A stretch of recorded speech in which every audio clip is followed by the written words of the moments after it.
Once upon a time, in a small fishing village called Zola Bay, there lived a young girl named Asha. Asha was known throughout the village for her kind heart and her beautiful singing voice. She lived in a small hut near the beach with her parents, Kito and Zuri. Zuri was famous in the village for her beauty when she was younger. Many men had tried to win her heart, but it was Kito, a simple fisherman, who captured her love.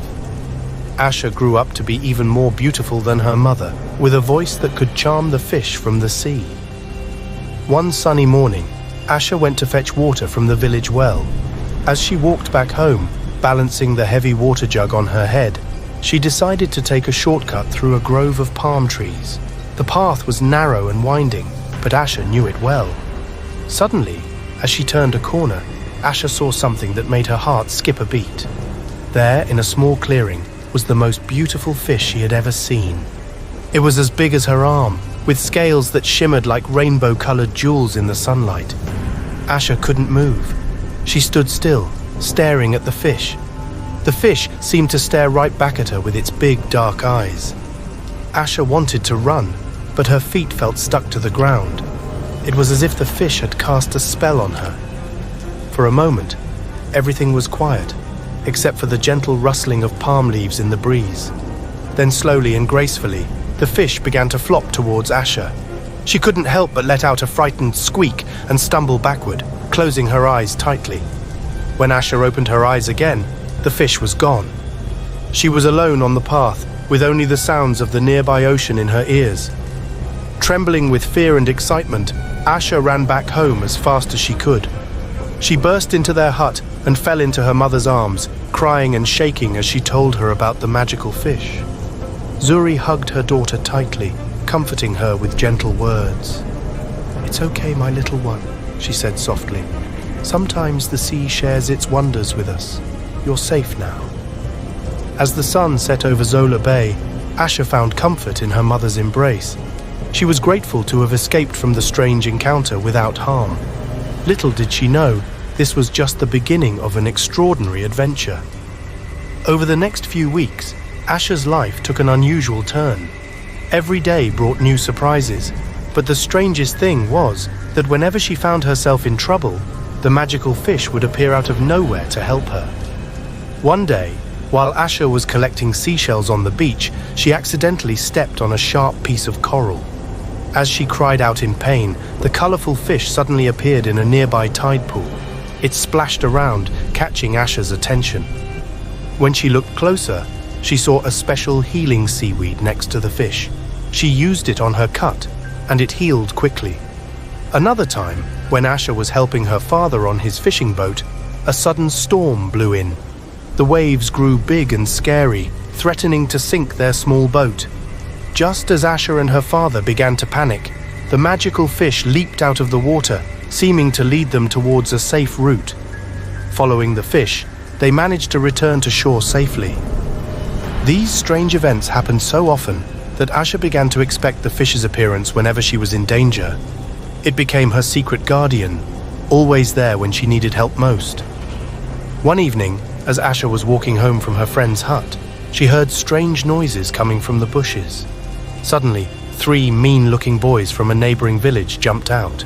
They had heard stories about Asha's beauty and wanted to see for themselves. Asha was scared and didn't know what to do. But just as the boys got closer, there was a loud splash from a nearby stream. The magical fish appeared, leaping high out of the water. Its scales glittered so brightly in the moonlight that it looked like a shooting star. The boys were so surprised and frightened by this strange sight that they ran away as fast as they could. Asha was left trembling but safe. She looked at the fish, which seemed to wink at her before disappearing back into the water. Asha felt grateful to the fish for saving her, but at the same time, she couldn't shake off a feeling of unease. That night, Asha had a strange dream. In her dream, she was swimming in the ocean, but instead of legs, she had a beautiful shimmering tail like a fish. She swam alongside her magical fish friend, diving deep into the sea and exploring amazing underwater caves. When she woke up, Asha felt confused and a little scared. She told her mother about the dream and all the times the fish had helped her. Zuri listened carefully, a worried look on her face. "It's just a dream, my dear," she said, trying to sound reassuring. "And perhaps the fish is a friendly spirit from the sea, watching over you." But Asha couldn't shake off the nagging feeling that there was more to the mysterious fish than met the eye. It made her feel worried and uneasy, like something big was about to happen. Driven by a mix of curiosity and worry, Asha decided to explore the beach one evening. She hoped to understand why the fish kept showing up in her life. As she walked along the shore, the setting sun painted the sky in beautiful shades of orange and pink. Suddenly, Asha saw a flash of color in the waves. Without hesitation, she waded into the water, following the glimpse of shimmering scales. The fish seemed to be leading her somewhere, always staying just out of reach. Before she knew it, Asha found herself in a hidden cove she had never seen before. The water here was calm and clear, reflecting the starry sky above. In the middle of the cove was a small island with a single palm tree. As Asha swam closer to the island, she gasped in surprise. There, sitting on a rock and splashing her tail in the water, was a mermaid. The mermaid had long, flowing hair and a tail that sparkled with all the colors of the rainbow, just like the magical fish. Asha's heart raced with excitement and a little fear. She had heard stories about mermaids, but never believed they were real. The mermaid looked up and smiled at Asha, beckoning her closer. "Hello, Asha," the mermaid said in a voice that sounded like gentle waves. "I've been waiting a long time to meet you properly." Asha was too amazed to speak. How did the mermaid know her name? And why did she feel like she knew this mermaid somehow? "Don't be afraid," the mermaid continued. "I'm Nia. I'm the fish that's been watching over you." Asha's eyes widened in surprise. "You're the magical fish? But how? Why?" Nia's eyes sparkled with mischief. "It's a long story, and one that goes back to the day we were born. You see, Asha, I'm your twin sister." Asha felt like the world was spinning around her. A twin sister? A mermaid? It was all too much to take in. She sat down on the sand, trying to make sense of it all. Nia slid off her rock and swam closer to the shore. "I know it's hard to believe," she said gently, "but it's true. We were born on the same day, to the same mother. But while you came into the world as a human baby, I was born different." As Nia spoke, memories started to flood back to Asha. Memories of swimming together in her dreams, of always feeling like a part of her was missing. Suddenly, it all made sense. "But how?" Asha asked, her voice barely a whisper. "How did this happen?" Nia's face grew sad. "It's a tale of love, jealousy, and powerful magic," she began. "Our mother, Zuri, had a best friend named Amara. They grew up together and shared everything. But when our father, Kito, fell in love with Zuri, Amara became very jealous." Asha listened intently as Nia continued the story. Amara was so hurt and angry that she decided to use magic to hurt Zuri. When she found out Zuri was going to have a baby, us, she cast a spell to turn the baby into a fish. "But there were two of us," Asha said, beginning to understand. Nia nodded. "Yes, Amara's magic only affected me. When we were born, I came out as half fish, half human. Our parents were shocked and scared. They didn't know what to do." Tears began to form in Asha's eyes as she imagined how frightened and confused her parents must have been. "What happened then?" she asked. "Our mother made a difficult decision," Nia explained. "She was afraid of what the villagers might do if they found out about me. So with a heavy heart, she took me to the ocean and let me go, hoping I would survive somehow." Asha gasped. "That must have been so hard for her, and for you." Nia smiled sadly. "It was. But the sea welcomed me. I was raised by a pod of dolphins who taught me how to survive. As I grew older, I discovered I could change between my mermaid form and the form of a fish. That's how I've been able to watch over you and help you all these years." Asha's head was spinning with all this new information. She had so many questions. "But why didn't you tell me sooner? Why all the secrecy?" "I wanted to," Nia replied, "but I was afraid. Afraid you might reject me, or that it might put you in danger. The magic that changed me is still out there, and I didn't want it to harm you too." As the sisters talked, they didn't notice that they were being watched. Hidden behind a large rock was Taji, a boy from their village known for his jealousy and love of gossip. Taji had followed Asha, curious about where she was going so late in the evening. Taji couldn't believe his eyes or ears. Asha had a mermaid for a twin sister. This was the juiciest piece of gossip he had ever come across. Without waiting to hear more, Taji slipped away, eager to spread the news in the village. Meanwhile, Asha and Nia continued to talk, sharing stories of their lives and marveling at how different yet similar they were. As the night grew late, Asha reluctantly said goodbye to her newfound sister, promising to return the next day.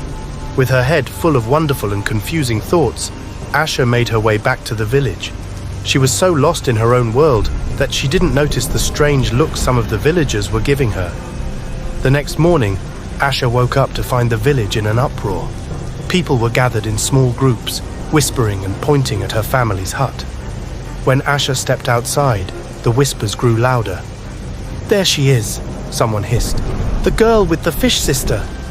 "I always knew there was something strange about her," another voice added. Asha's heart sank. How did they find out?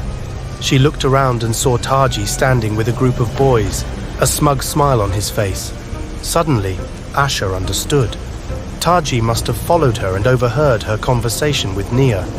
As Asha stood there, not knowing what to do, the village elder, Mosi, approached her. His face was stern as he spoke. "Asha, is it true what we've heard, that you have a mermaid for a sister?" Asha looked at her parents, who had come out of the hut. Her mother's face was pale with fear, while her father looked confused and worried. Asha took a deep breath. She didn't want to lie, but she also didn't want to put Nia in danger. "Elder Mosi," she said respectfully, "I have discovered something amazing about myself and my family, but it's not something I fully understand yet. Please, give me time to learn more before I can explain it to everyone." Mosi frowned, clearly not satisfied with this answer. But before he could say anything more, a commotion broke out near the beach. People were pointing and shouting, their faces a mix of fear and wonder.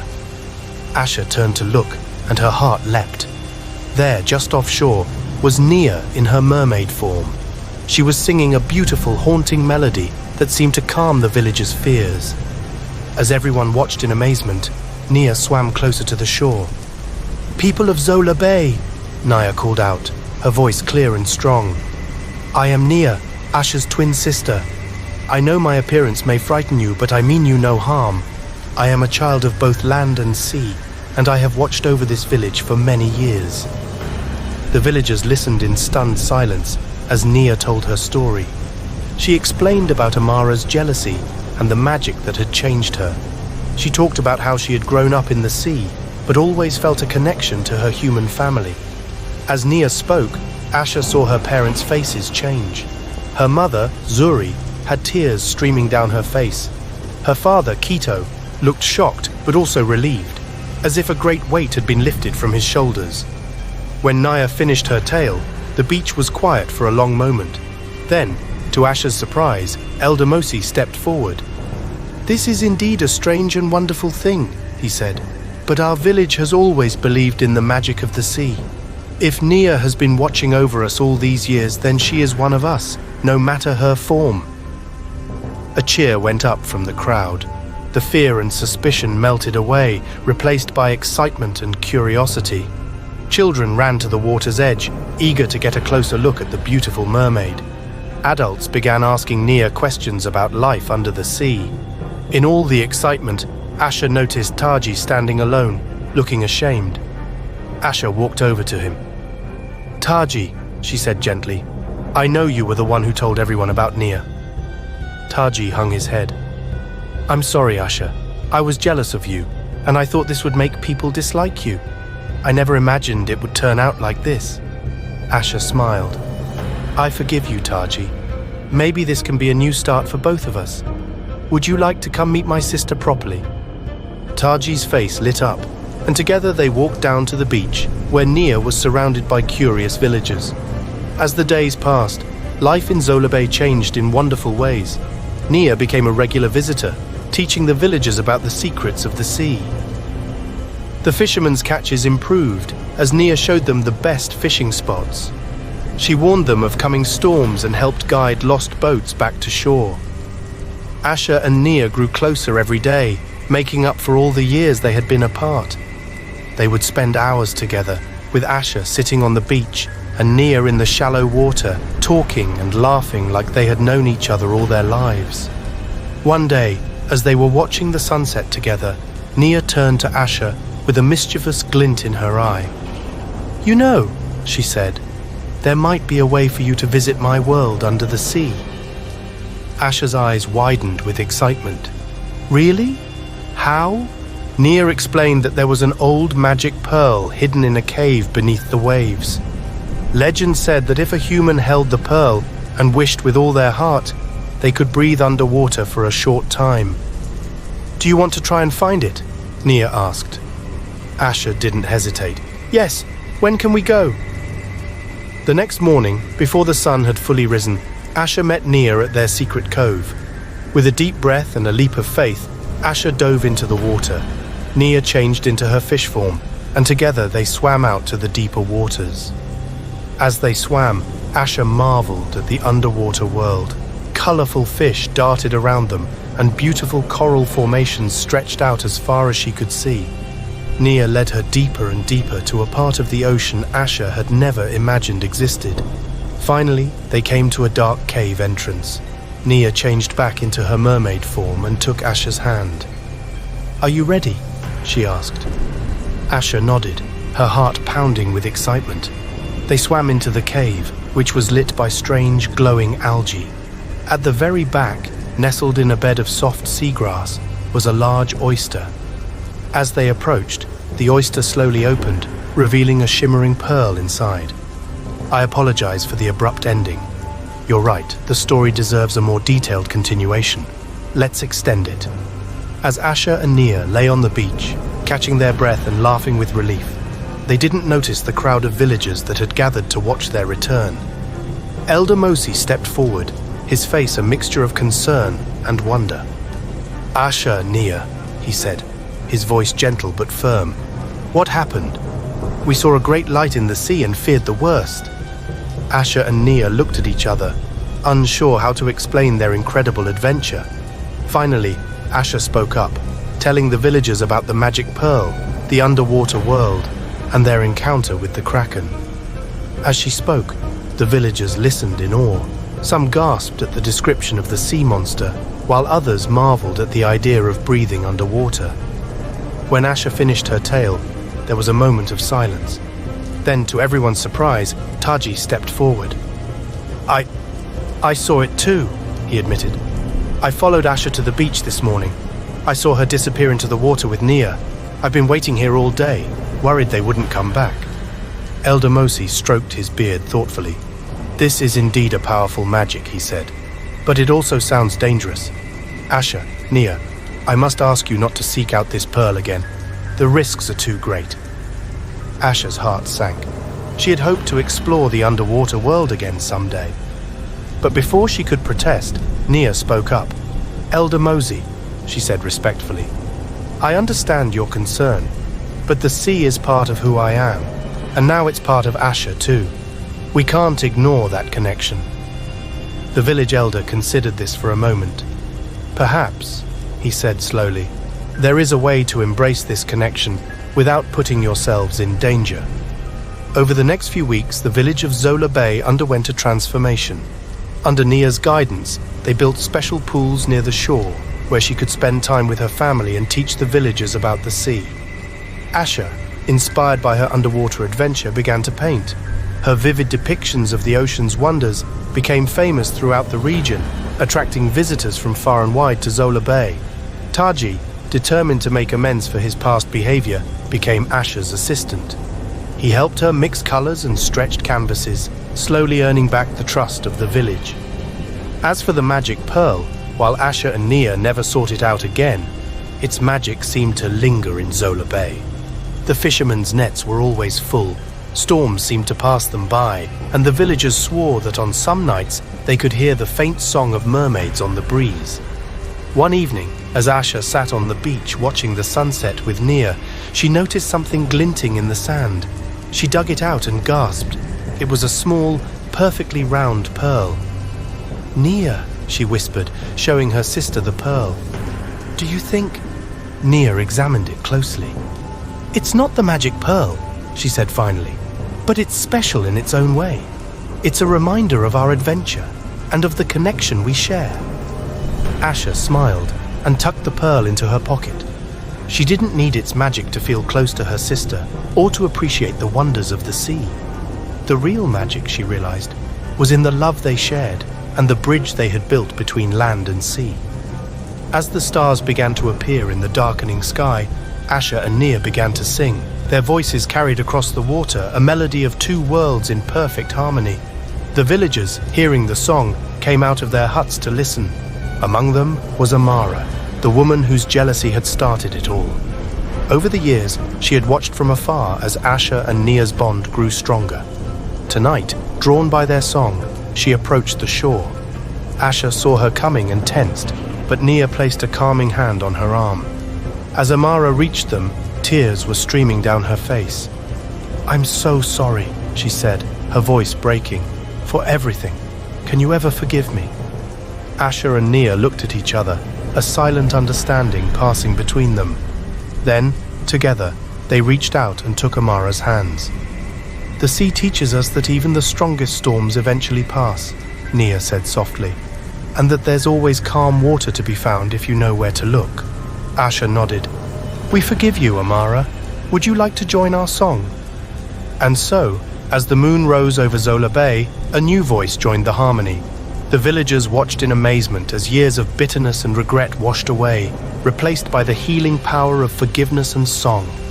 From that night on, Zola Bay was known not just for its bountiful fishing or its beautiful art, but for the incredible harmony of its people. Visitors would come from far and wide to hear the songs of the land and sea intertwine, and to learn the lesson that Asha and Nia had discovered. That the greatest magic of all lies not in pearls or spells, but in the bonds we forge with others, and in the courage to bridge the gaps between us, no matter how wide they may seem. And so, the story of the mermaid's secret became more than just a tale of adventure. It became a legend of love, forgiveness, and the enduring power of family, a story that would be told in Zola Bay for generations to come.